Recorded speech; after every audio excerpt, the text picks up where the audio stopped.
ಗಾಳಿಪಟ ಕೂಡ ಇರುತ್ತವೆ. ಇದರಲ್ಲಿ ಜೀವಾನೂ ಇರಲ್ಲ, ಪ್ರಾಣನೂ ಇರೋದಿಲ್ಲ, ರೆಕ್ಕೆಗಳು ಇರೋದಿಲ್ಲ. ಆದ್ರೆ ಇವು ಆಕಾಶದ ಜೊತೆ ಮಾತಾಡುತ್ತೆ, ಗಾಳಿಯ ವೇಗದ ಜೊತೆ ಆಟ ಆಡತ್ತೆ, ಸುತ್ತಾಡತ್ತೆ, ತಿರುಗಾಡತ್ತೆ. ಆಕಾಶದಲ್ಲಿ ಜೀವನದ ಕೆಲವು ಕ್ಷಣಗಳನ್ನ ಕಳೆಯುತ್ತವೆ. ಕಾರಣ ಏನು? ಕಾರಣ ಏನು ಅಂದ್ರೆ ಸೂತ್ರ.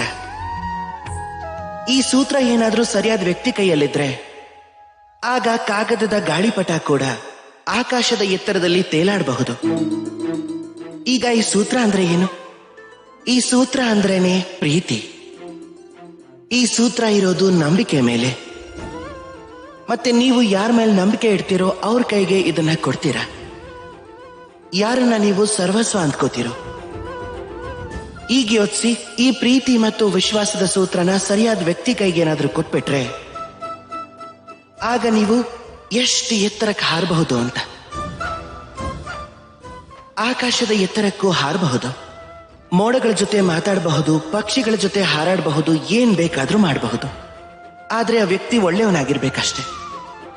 ಎಂಥ ವ್ಯಕ್ತಿ ಅಂದ್ರೆ ಯಾರಿಗೆ ನಿಮ್ ಬಗ್ಗೆ ಪ್ರೀತಿ ಇದೆಯೋ, ಹಾಗೆ ಯಾರ ಮನಸ್ಸಲ್ಲಿ ಸ್ವಾರ್ಥ ಇರೋದಿಲ್ವೋ, ಪರಮಾತ್ಮ.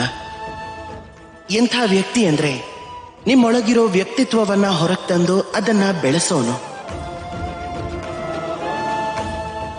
ಅದಕ್ಕೆ ಪ್ರೀತಿ ಮಾಡಿ ಆನಂದ ಪಡೀತಾ ಹೋಗಿ. ಹಾಗೆ ಇದೇ ಆನಂದದಿಂದ ಹೇಳಿ, ರಾಧೇ ರಾಧೇ.